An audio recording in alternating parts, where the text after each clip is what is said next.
They were 18, or 19, or 20 years old. Sailors in a tropical paradise. They didn't know that on the other side of the ocean, another group of young men was preparing to strike them while they slept. Their paths would cross for a few short hours on a Sunday morning in December. And in one terrifying instant, more than 1,000 of them would die.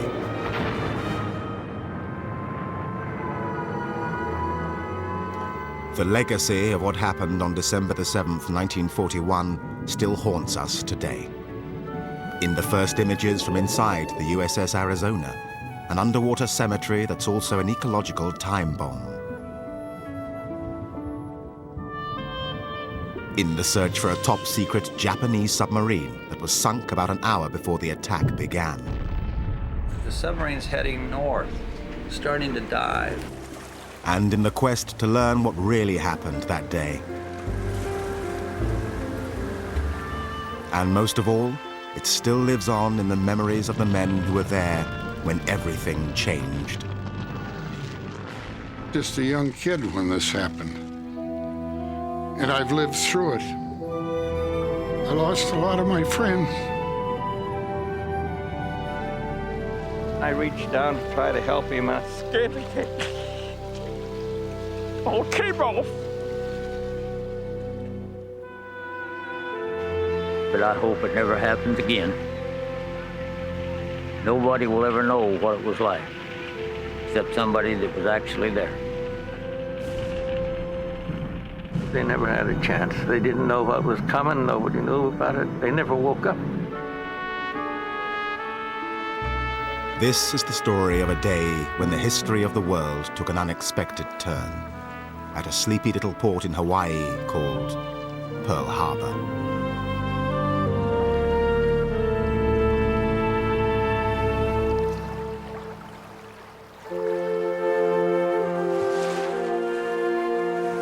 Pearl Harbor, Hawaii, in the first summer of the new millennium.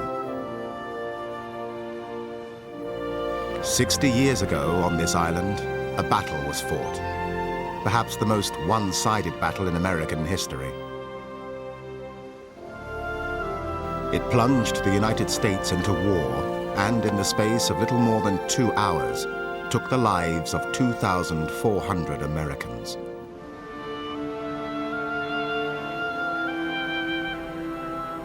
Ever since that day, Pearl Harbor has been a place of pilgrimage.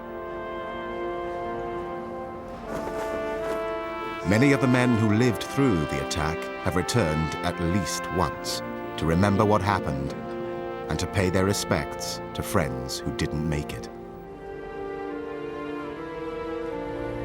We remember December 7, 1941, when so many gave the last devotion of their efforts to his. Well, it was kind of hard, yes, I'll admit it, because I couldn't do anything that the other guys could. I was only 5'3" and weighed 125 pounds.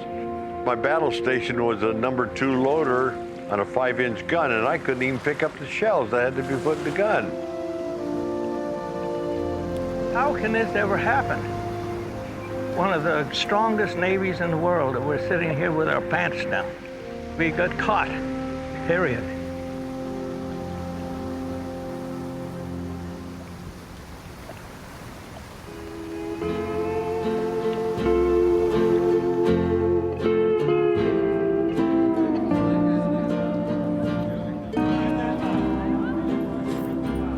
It was one of the best assignments in the Navy.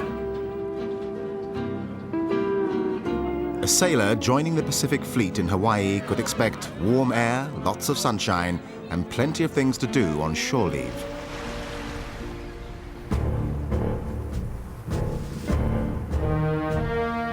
In the Atlantic theater of war, things were different. Europe had been at war for more than 2 years. Hitler's soldiers occupied Paris.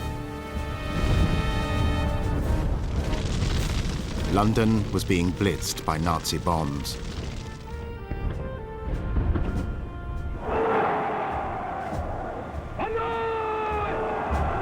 For sailors stationed in the Pacific, there was only one threat on the horizon. Yet most Americans knew next to nothing about the country or its people, who were thought to be short and nearsighted. Quaint little people ruled by an old-fashioned emperor.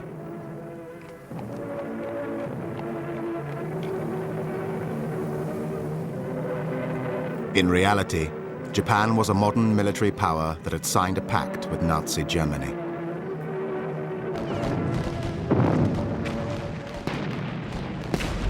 Japanese troops brutally occupied parts of China and were poised to move against other neighbors.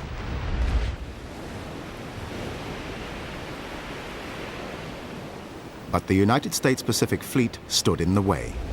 And early in 1941, the Japanese military decided to do something about that. Why would Japan want to go to war with the United States? What Japan wanted was the oil fields in the Dutch East Indies. What they wanted was the tin and the rubber out of Malaya. They wanted the Philippines because of its strategic location. Nobody thought that they would ever come out to Pearl Harbor. That's how you achieve surprise in war. You attack where nobody expects it. It was the brainchild of a 57-year-old Japanese admiral named Isoroku Yamamoto. Yamamoto decided to strike the US fleet at its home base, at anchor in the cramped, shallow harbor near Honolulu. For Yamamoto, he had studied in the United States. He had gone to Harvard. He knew what the Americans were like. And he said at one point, I don't care if we march troops down Pennsylvania Avenue, we're not going to conquer the United States. He planned the attack with the idea that if we're going to have any chance of winning this war, we've got to destroy the American fleet. And that'll give us 6 months to run wild in the Southwest Pacific. And we can build up a defensive barrier that will be very difficult for the Americans to crack. And at some point, they're going to say, we quit. You keep your gains. In the spring of 1941, planning for the attack began in earnest, although only a handful of Japanese officers knew about it.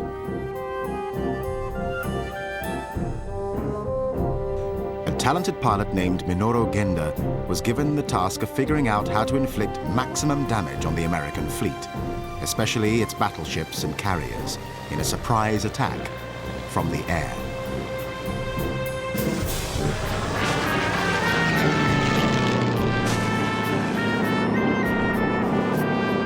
Genda decided that a combination of bombs and torpedoes modified to operate in shallow waters would have the best chance of success. Late that summer and into the autumn, Japanese pilots trained for their top-secret mission. They rehearsed the low-altitude attack angles they would need over the harbor.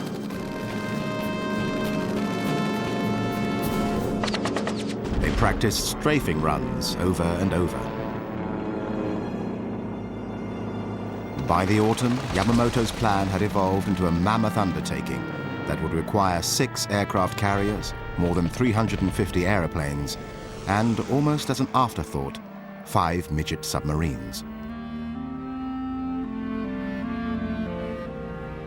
Those 5 midget submarines played a curious and little-known part in the attack, and an expedition is getting underway in Honolulu to learn more.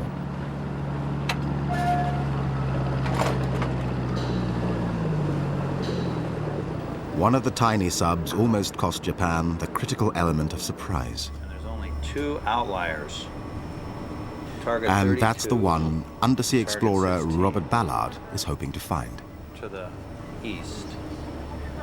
For the man who And all found of the a sudden, Titanic he's and the attacked. Bismarck, this search represents a Right in unique the neck of challenge. the woods.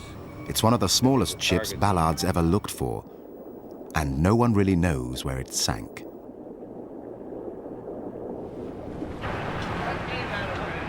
How are you? Nice to meet you. Nice to meet you. So welcome aboard. Joining him will be a man who was part of the Hotel will be submarine leaving task in a few force minutes. 6 decades ago, Kichiji Dewa. Right. And then we'll be going...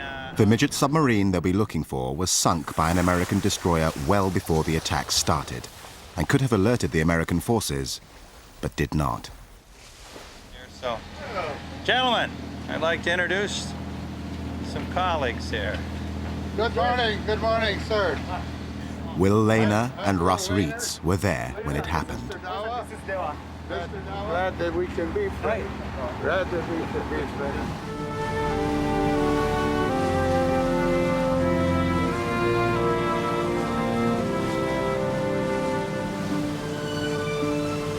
For Ballard, the expedition offers an opportunity to clear up a common misconception. Well, I think most people think that the first shot was fired by the Japanese as they swooped over the Pali and descended on our sleeping fleet that Sunday morning. But in fact, the first shot was fired out here, and it was fired by a U.S. destroyer. Not only was it the first shots fired by America in the war, it should have alerted us to that something was going on. I find it incredibly ironic that the attack and sinking of this Japanese submarine an hour before the planes arrived did not alert us. And I just find that to be amazing. Ballard's tight schedule only allows him 2 weeks for the mission, sponsored by National Geographic. But the search area isn't too large, and he does have the right equipment. Now, all he needs is a little luck. We got to get it out.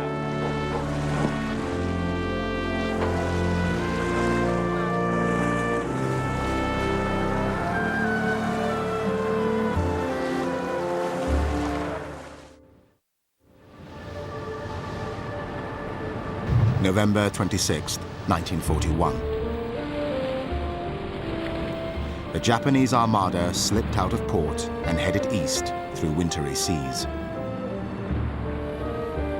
6 carriers were grouped at the center of the formation, surrounded by a protective ring of cruisers, battleships, and destroyers, some 30 ships in all.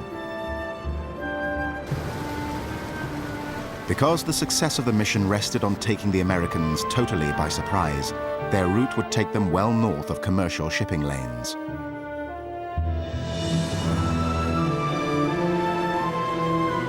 If another ship spotted them, the mission would be in jeopardy and possibly called off.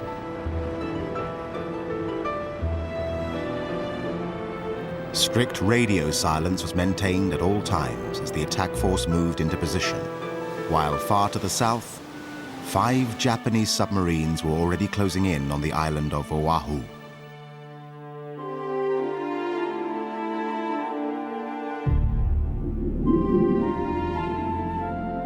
Each mother sub, as it was called, carried 1 midget submarine lashed to its afterdeck. Together, they made up the most controversial element of the strike force. The Japanese wanted to put everything that they had into this attack, and they had midget submarines. And so let's use them, was Yamamoto's decision. Now, there were people in the Japanese high command that objected strongly to that. Don't bring submarines into Pearl Harbor. In the first place, they're not going to get in. In the second place, they're not going to do much damage if they do. And in the third place, and by far more important, that's going to tip off the Americans that an attack is coming, and it's going to put the Americans up in general quarters all across Pearl Harbor and all across Hawaii. So don't use them. But they did use them. Each midget sub would carry a 2-man crew into battle, 10 hand-picked, highly trained young men who were prepared to die for their country. On the night before the attack, they would penetrate Pearl Harbor, wait on the bottom for the planes to strike, then fire their 2 torpedoes at any large ship in their range.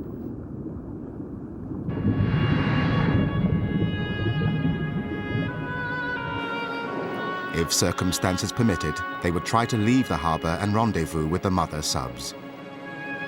But no one really expected the submariners to return. They were young, they were enthusiastic, they were courageous, they were ready to go out and die for the emperor, and it was a suicide mission.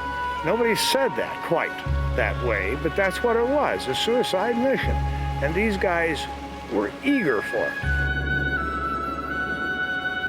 当時の我々の気持ちとしてはですね、悲壮な感じいうのはありませんね。There was no sense of impending tragedy. Everyone felt that we were simply carrying out our duty by taking part in military action, though I felt that they might never make it back.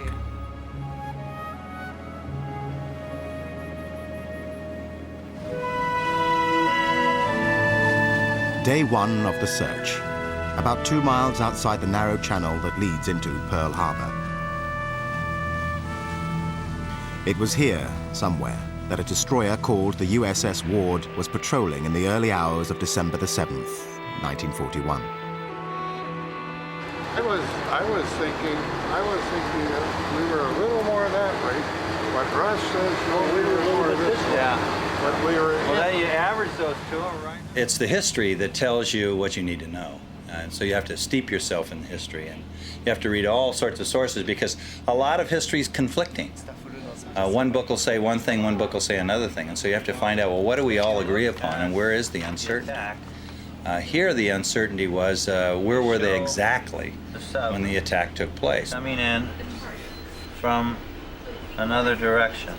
And all of the historical databases. Well, you know, after the war, and in fact during the war, this became a dumping site. And our biggest fear is that they dump something right on top of what we're looking for. So basically what you have down here is a museum of World War II. We don't know what the currents are going to be like. We don't know what the visibility is going to be like. We don't know how the ship's going to perform. So today is a big learning curve. Day one of our expedition.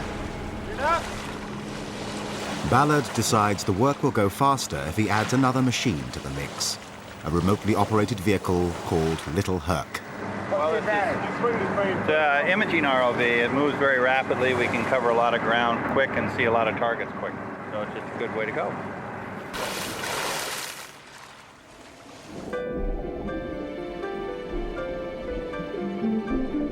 Little Herc is tethered behind a bulkier imaging system called Argus, and the two vehicles descend to 600 feet. In the control room, the team gets its first glimpse of the sea floor.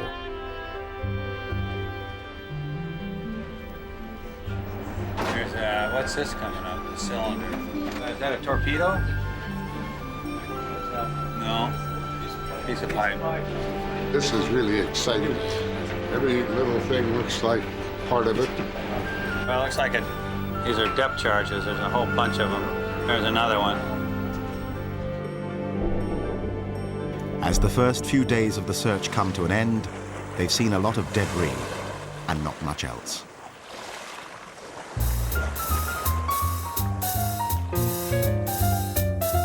Saturday night, December the 6th, 1941.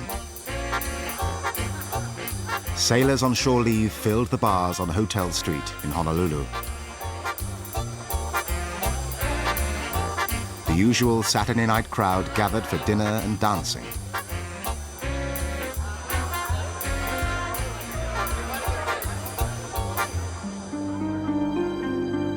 At Hickam Field, the airplanes were parked wingtip to wingtip.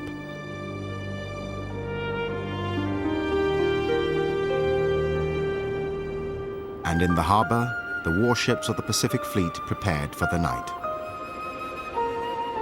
California, Oklahoma, Maryland, Tennessee, West Virginia, Arizona, Nevada. The last day of peace in the United States was coming to an end.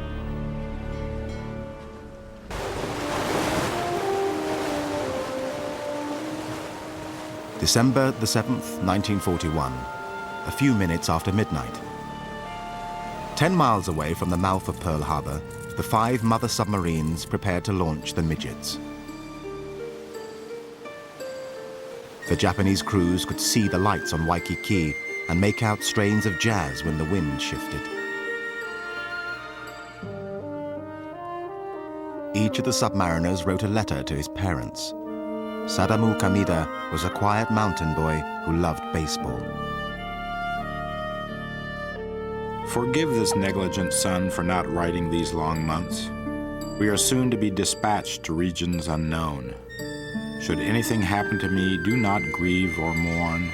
Should I fail to write, do not be alarmed.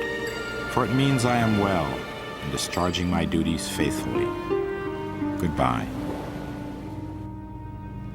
クルーを出港する前の晩にですね、 The night before they left, Commander Yokoyama, his crewman Kamida, and I went to the officers' mess that normally enlisted men couldn't enter. We ate a farewell dinner. Later, there was a small party in the officers' wardroom. Dewa watched his friends enter the midget sub and spoke to Yokoyama one last time over a phone link. まあ出ていく人に対 I しては said something like, take care to them. I didn't say anything special, just words of parting said on the phone, very normal. Even though the fact that they wouldn't return was a foregone conclusion, we didn't talk about it. The midget carried by Dewa's submarine was the first to leave, released into the water around 1 a.m.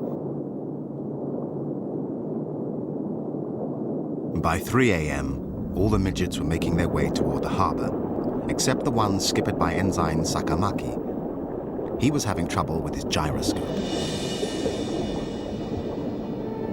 Without it, he'd have to take his bearings on the surface and risk being spotted by an American ship. You're sneaking into a harbor and you don't want to trip the alarm and let the Americans know that the war has begun. And so you must be extremely nervous. You've got to be just on pins and needles. And then, the first missed opportunity for the Americans. At 3:42 a.m., an officer on board the minesweeper Condor spotted a periscope in the water 50 yards off the port bow. Condor alerted the Ward, patrolling the approaches to Pearl Harbor. Remember about 3:30 or so, the skipper called general quarters about 3:20, 3:30. I don't remember the exact time, but remember that? I remember that. And we thought, what kind of a skipper is this? He just came aboard, and now we got general quarters, and he's going to start drilling us. And we thought, it was just a drill. That skipper is going to be a tough one to live with. But he was one of the best skippers we ever had, remember? But the Ward's new skipper misunderstood the message and went to look in the wrong place. The one thing Japanese planners feared most had occurred. 4 hours before the attack, one of their ships had been spotted. And nothing happened.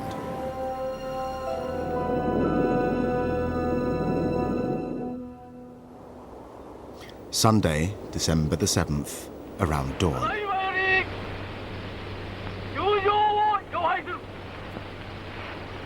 Aboard the 6 aircraft carriers, the pilots and planes of the first wave began to assemble.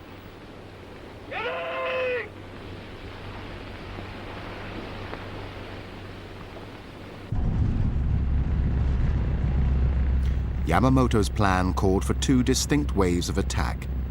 The first to reach Honolulu about 8 a.m., the second to follow within the hour. It meant getting the right aircraft into the air at the right time. Each wave would take about 15 minutes to launch.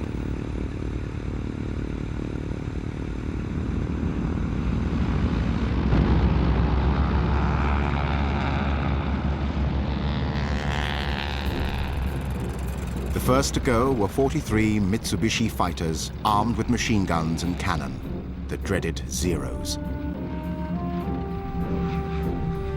Then 49 Nakajima bombers, Kates, each carrying a single 1,760-pound armor-piercing bomb.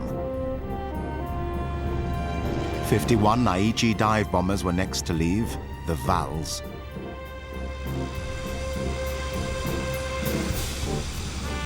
And finally, another 40 Kates carrying specially modified torpedoes.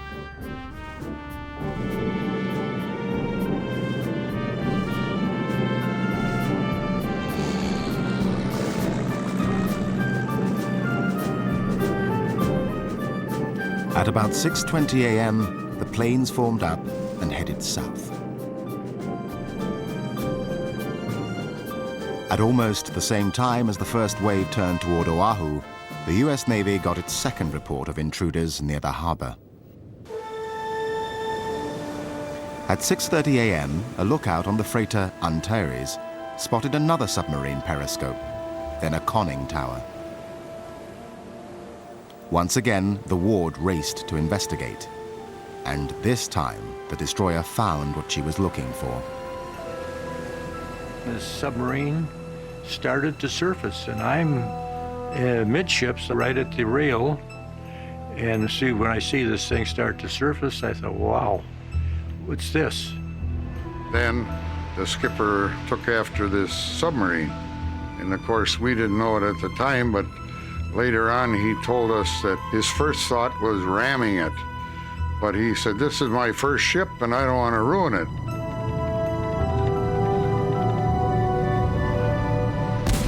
And then all of a sudden, number 1 gun fired, and they missed because their elevation wasn't great enough. We were that close. And then number 3 gun fired, and I saw the splash, the water line of the conning tower as the shell hit the conning tower. It must have rang like a bell. I mean, just must have been an incredible explosion that went off right next to their head. I mean, remember, the skipper is standing in the conning tower and the shell hit the conning tower. You would think he must have died instantly.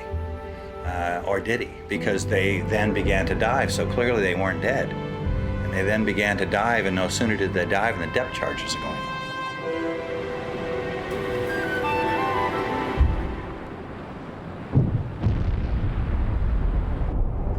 Exploded, and I didn't see the submarine as it came up, but I'm told that it came up, rolled over, and then went back down again.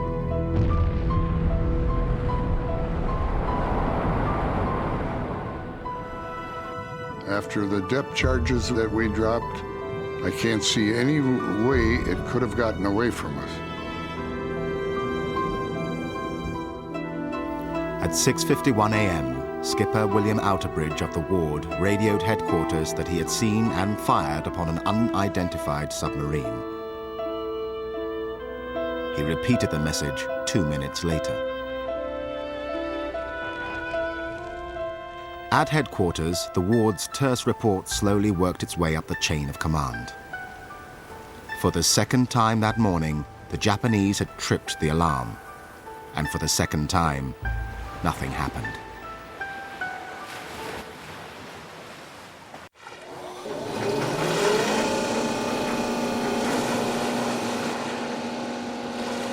Day 10 of Ballard's search, and still no sign of what they're looking for. And that was We were in here. The submarine was coming this way, and we were coming this way. Why was this one on the surface? Maybe he's not sure, but maybe the passenger in the small submarine, they are looking and then they make sure the position. So far, Ballard has covered about 2 square miles of seabed in an area called the Flats, where the Ward was patrolling.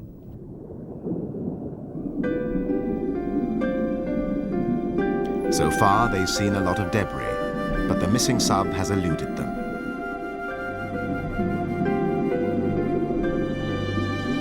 Each time they pick up a promising target on sonar, it turns out to be something else. A crumpled seaplane used by the Navy in the late 20s and 30s. A Grumman Hellcat fighter. Then, part of a similar type of midget sub, captured later in the war and then dumped. And finally, something that seems to have treads. You think so? Yeah, it's a tank. It's a tracked vehicle. Well, let's work it over. Yeah, look. Another day's search is coming to an end without results. Exhausted all our targets. Yep. There's nothing left to look at. All right, well, The only thing left is the base of the wall, and that the sub does. So let's call it a wrap and pull it up, okay? Out of the pool. That's good.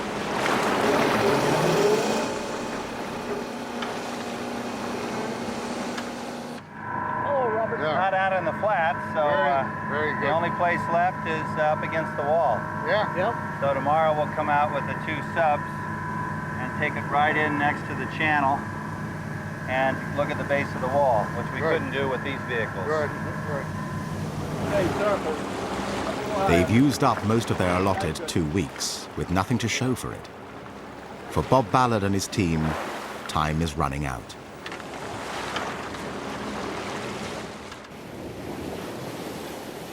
December the 7th, 1941, 7 a.m.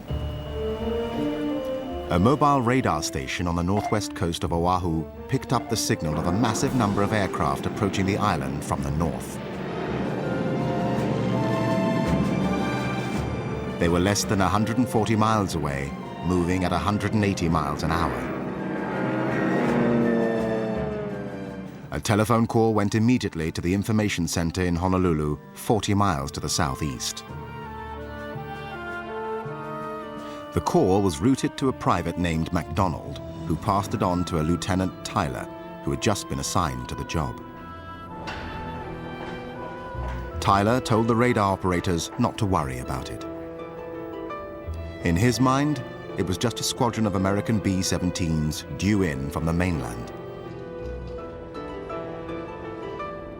For the 3rd time that day, the Japanese had tripped the alarm, and for the 3rd time, no one seemed to notice. It was 7:15 a.m. At 7:40 a.m., the first wave of airplanes reached the coast of Oahu, guided by the signal from a Honolulu radio station. The bombers and torpedo planes were at 9,000 feet. 5,000 feet above them, the Zeros flew cover.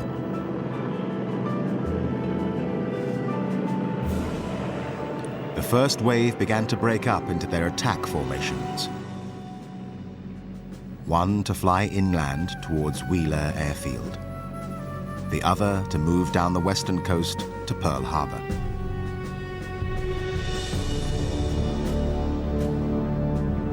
They were the only planes in the sky. There was no sign whatsoever that the Americans knew they were about to be attacked.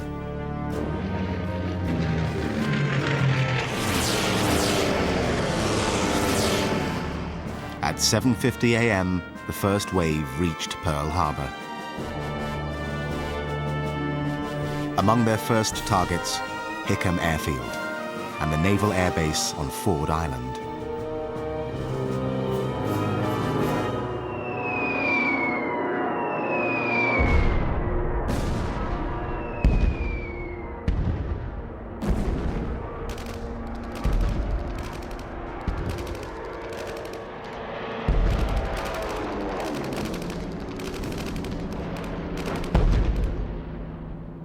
Clarence Miner was an airman stationed on Ford Island.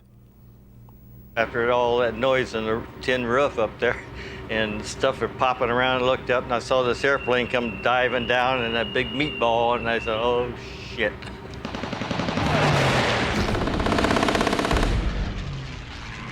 And then all hell all over the place was breaking loose. Bombs dropping, machine gun fire. And like I said, the things are so darn low you can throw rocks at them.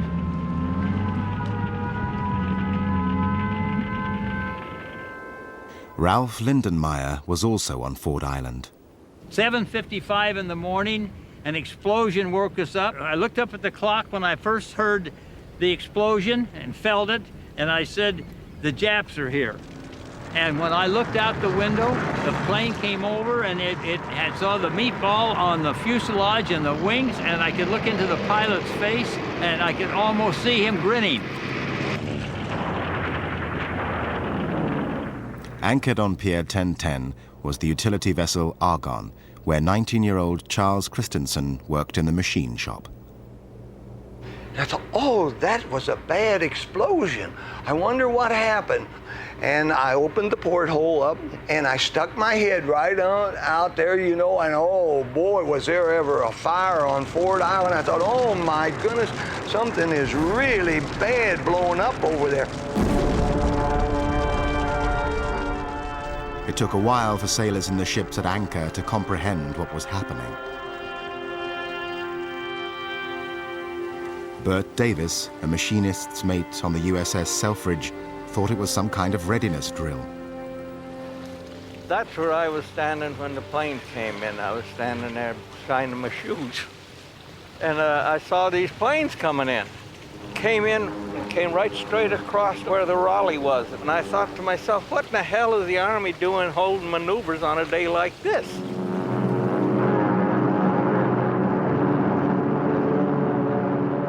While the dive bombers hammered the airfields, the torpedo planes descended to an altitude of a few dozen feet and took dead aim at Battleship Row.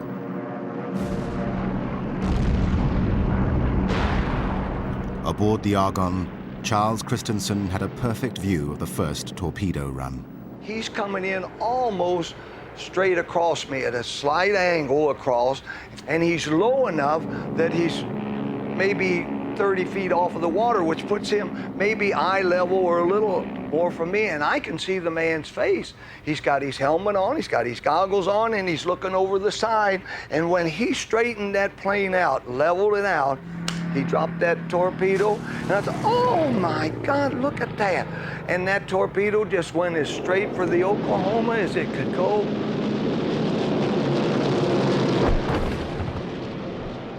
This photo, taken from a Japanese plane, shows Battleship Row just after the attack began. The ripples emanating outward are the result of multiple torpedo strikes.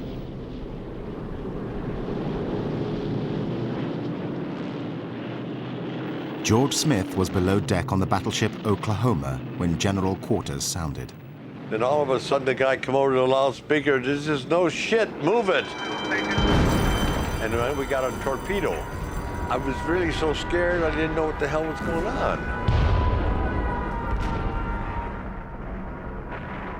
The Oklahoma started to capsize almost immediately. When they said abandoned ship, the only way we could get out was through the Kingsman window. We went out there and the ship was rolling on top of us. Maybe we jumped about 5 feet into the water, which wasn't far. But when you turn around and see this thing coming on top of you, you swim for all you can swim and as fast as you can swim. Because we know we had to get around the big gun turrets. They were coming over next on us. It went over so fast, I just was sure, I didn't know, but I was sure they were trapped inside of that because it just rolled right on over, and there it was, keel up. George Smith had just been released from the Oklahoma's brig for going ashore without leave, and it saved his life. And when the ship got the torpedo, the brig was in the carpenter shop on board ship. And when the torpedo hit, it broke the carpenter's workbench loose, pinned the guard against the wall, the bulkhead, and he couldn't release the other men that were in the brig, and they all drowned. On the far side of Ford Island, the old battleship Utah also got hit a few minutes before 8. Clark Simmons worked on the Utah as a mess attendant. And as I looked out the port, I saw a plane making a run on the Utah. And as she dropped the torpedo, the wing dipped, and then he straightened up, and the torpedo hit it, and another one right behind it did the same thing.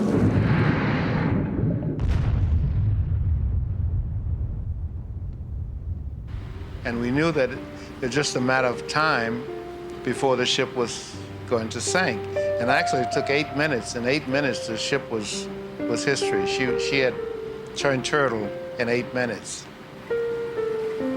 As the lines began to part, came over the side and began to swim toward Fort Island. And as we were swimming, they were machine gunning us from both directions, from this direction, and when they came from Pearl City over here, from that direction also.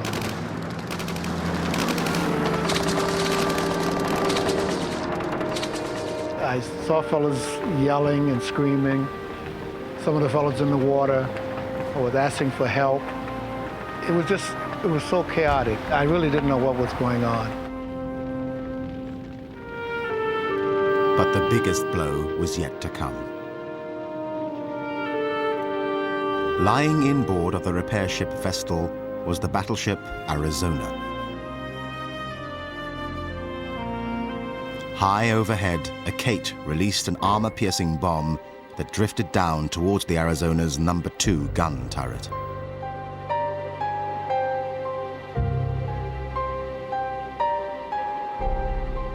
It was 10 minutes after 8.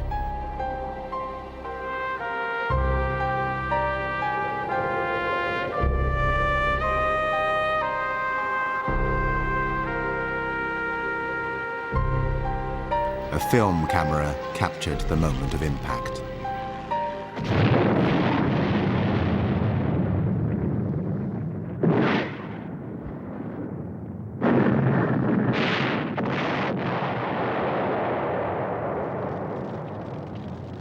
In that instant, more than 1,000 crewmen died.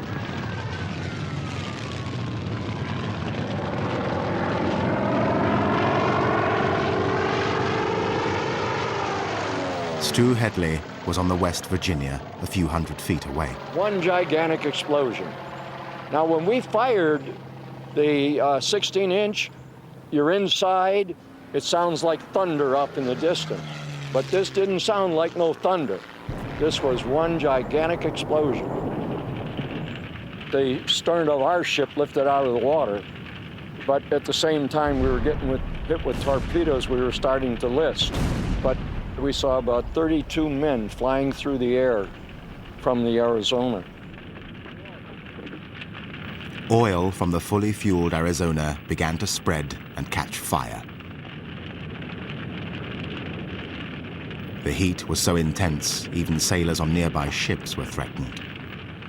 So Crosland and I stripped right down to our undershorts and jumped in and swam underwater. Now, we're not underwater swimmers, but we swam underwater that day because that was the hottest breath of air we ever breathed, because that was the oil from the Arizona that was ablaze. The bomb had penetrated Arizona's forward magazine and ignited more than 1 million pounds of gunpowder. Those who were still alive found themselves in an inferno. They were in this oil that was on fire. They were trying to swim out of it. They'd come up and trying to get their breath. Their eyes, the white of their eyes was just as red as they can be. I can just see it today. The skin on their face was just falling off. And on top of that, all of this oil, and they were just drenched in oil.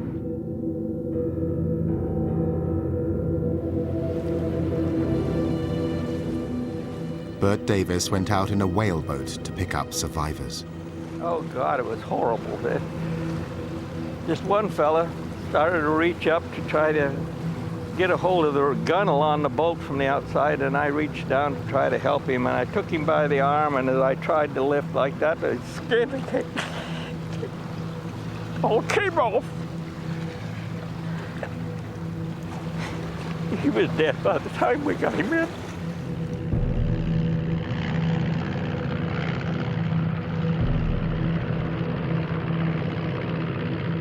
"35 minutes after the attack began, the first wave flew away, leaving behind more than 1,000 dead American sailors, many of them teenagers, caught below decks when Arizona exploded and sank.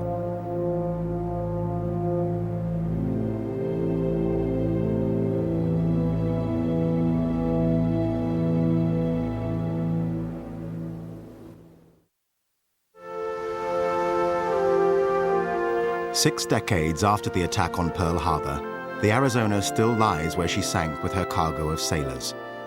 Most of their bodies have never been recovered.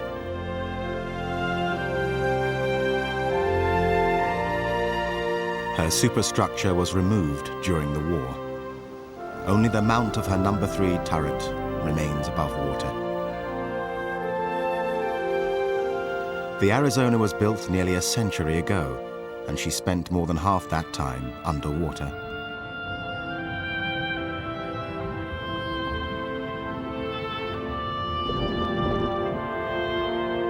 The National Park Service, which is responsible for maintaining the memorial, periodically checks on her condition.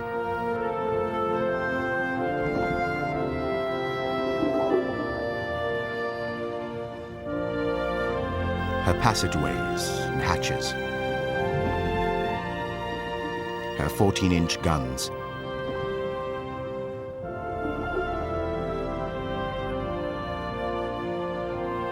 the interior of the ship is too dangerous for divers, so it's never been investigated by the Park Service, until now.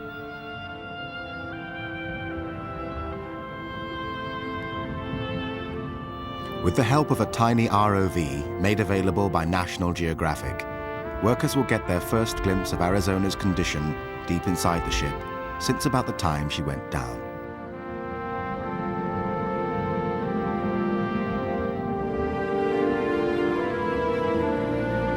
The initial survey reveals that the corrosion is worse than expected.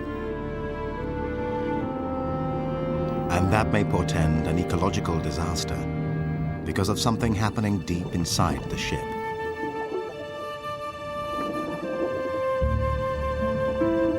The Arizona has been leaking an estimated 2 pints of oil a day ever since she sank.